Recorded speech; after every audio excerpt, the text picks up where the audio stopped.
السلام عليكم ورحمة الله وبركاته. ازيكم يا حبايبي؟ عاملين ايه؟ النهارده جايين مع بعض في فيديو جديد. بس قبل تبتدي الفيديو نصلي على النبي. اللهم صل وسلم وبارك على سيدنا محمد وعلى اهله وصحبه اجمعين. ازيكم يا حبايبي؟ عاملين ايه؟ النهارده جايبه لكم وصفة حلوة جدا جدا، باذن الله تعجبكم. هتخلي دايما كده الفراخ عندك مغرقاك بيض طول السنة.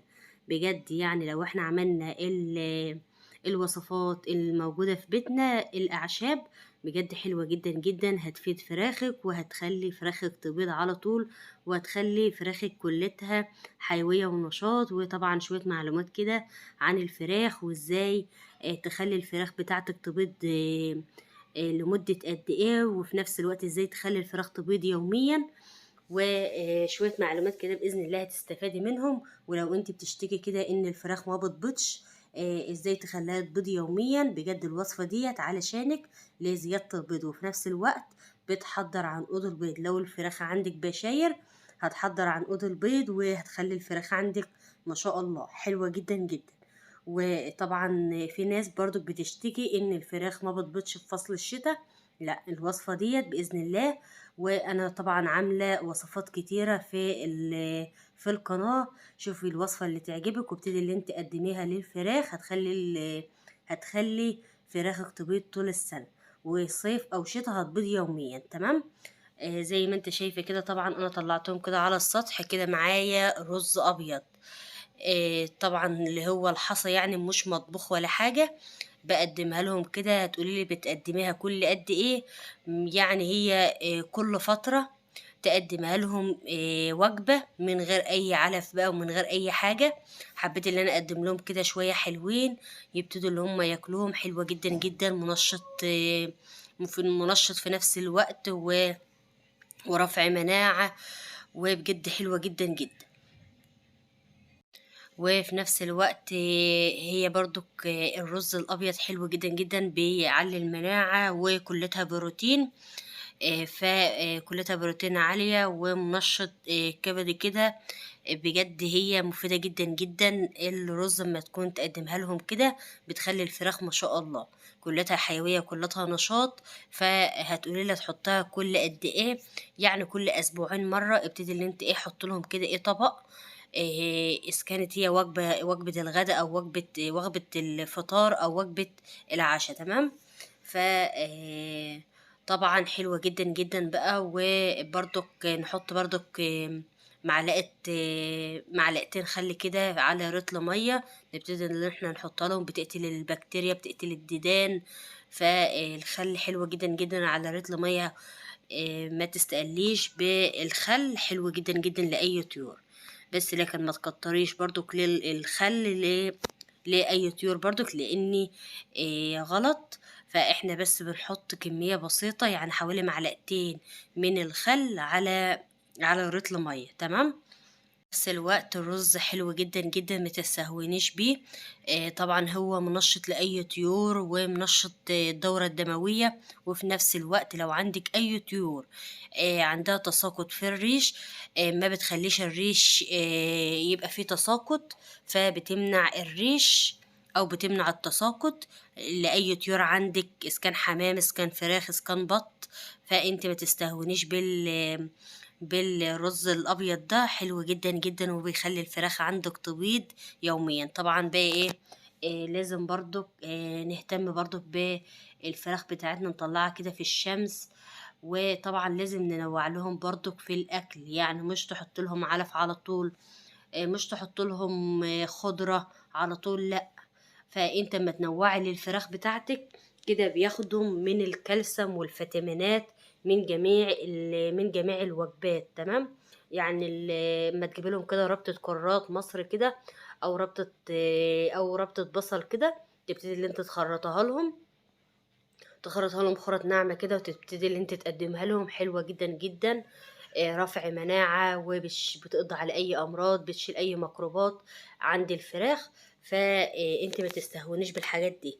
برضو ممكن تضيفي معلقة عسل كده على الأكل أو على العلف، أو ممكن تضيفها برضو في مشروب، يعني في سقاية على سقاية مية، 5 سنتي كده من العسل، وتبتدي اللي انت تحطها على رتل مية.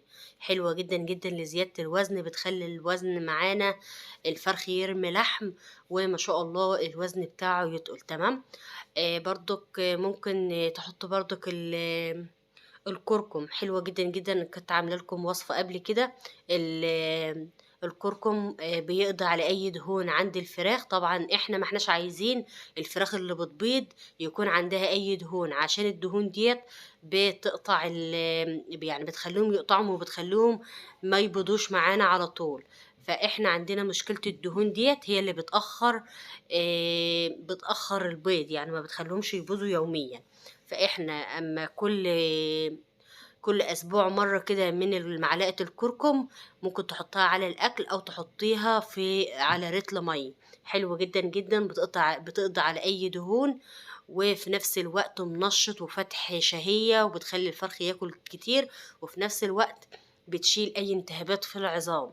فانتوا خدي بالك من الحاجات دي. الحاجات دي حلوة جدا جدا للفراخ، يعني الاعشاب اللي احنا بنعملها ديت حلوة جدا جدا لاي طيور.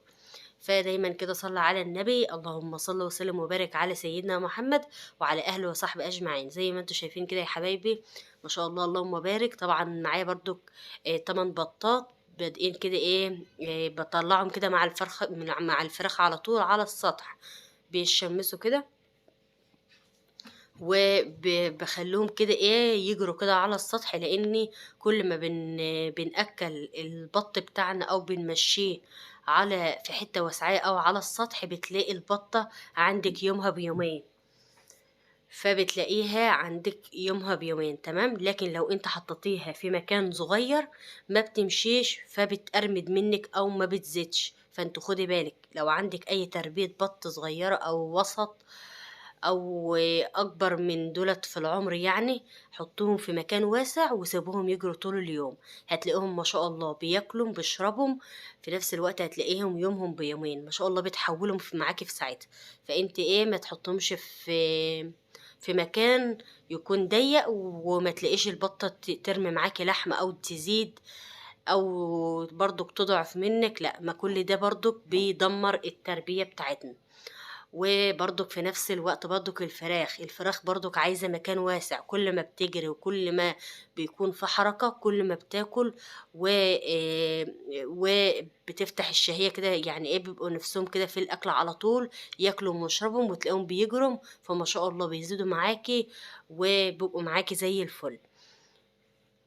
فبجد ما تستهونيش بالأعشاب اللي احنا بنعملها.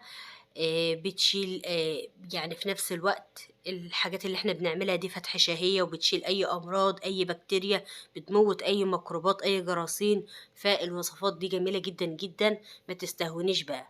طبعا انت لو استمريت بس على كل مرة كده، مرة في الاسبوع تعملوا لهم وصفة، بجد ما شاء الله هيفرق معاكي تربية الفراخ، وهتخلي الفراخ عندك تبيض على طول. فانتي دايما غيروا لهم في الوصفات، غيروا لهم، بس مش تنزلي على طول يوميا تعمل لهم وصفة لا، كده غلط. فانت خليكي كل ما تحبي تعملي لهم وصفة كل اسبوع وصفة. تمام. هتلاقي معاكي الفراخ بتستفاد من الوصفة، وفي نفس الوقت ما بتنزليش عليهم بالوصفات، او بالوصفات عشان ما تبقاش كمية زيادة عليهم. لا، كل اسبوع وصفة اعملها لهم، ما شاء الله هيتحولوا معاك، وفي نفس الوقت هي بتلاقيهم كلهم حيوية ونشاط، وفي نفس الوقت هتلاقيهم بياكلوا معاك وبيبيضوا معاكي، وهتلاقيهم معاكي زي الفل. تمام. برضك التوم حلو جدا جدا، مضاد حيوي. يعني انتي عندك في بيتك مضاد حيوي اللي هو التوم والليمون، بيشيل اي بكتيريا اي ميكروب، وبرفع المناعة. فكل الحاجات دي حلوة جدا جدا، فانتي ما تستهونيش بالحاجات ديت. ودايما كده اعملوا لهم الوصفات باستمرار، باذن الله هتلاقي معاكي الفراخ زي الفل، وهتبيض معاكي يوميا. طبعا انا حبيت ان انا اغير لهم الاكل النهارده، وحبيت ان انا هغير لهم الوجبه، وحطت لهم كده طبق رز كده يفطروا بيه، وحطيت معلقتين خل على لتر ميه. ودي كانت وجبتي النهارده، ودي كانت وصفتي. فيا رب كده تعجبكم كده النهارده وتنول اعجابكم. اهم حاجه ما تنسليش اللايك والاشتراك والكومنت الحلو عشان تفضلي تشجعيني كده بالكومنت بتاعك عشان افضل مستمريه معاكي دايما. فيا رب كده الفيديو بتاعي يعجبكم كده النهارده. اهم حاجه ما تنسليش اللايك والاشتراك فضلا وليس امرا. مع السلامه، تنسيش اللايك.